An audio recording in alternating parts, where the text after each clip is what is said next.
اهلا وسهلا ومرحبا.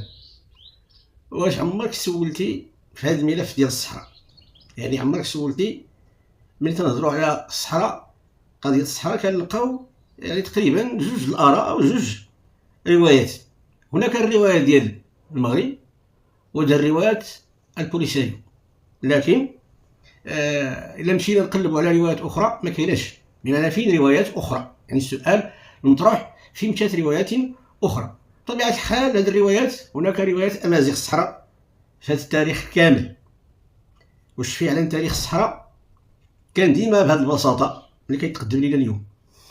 هذا مشكل كبير وعويص، لانه غادي يبان لنا بان التقديم ديال هذا الملف ديال الصحراء كان دائما بشكل يعني احادي الروايه. وبطبيعه الحال في السياسه حاليا اللي كانت تتمارس في التدبير ديال هذا الملف صاغت لنا قصه بطريقه معينه. انا ما غاديش نطلب منكم باش تصدقوني، ولكن انا غادي نعطيكم معطيات، يعني مصادر، غادي نحط مصادر يعني قدامكم وغادي نحلوها ونشوفوا التفاصيل. وهذا الشيء اللي غادي يكون موضوع لكتاب الجديد ديالي اللي قيد الطابع البوليسيريو الحقيقة والوهم.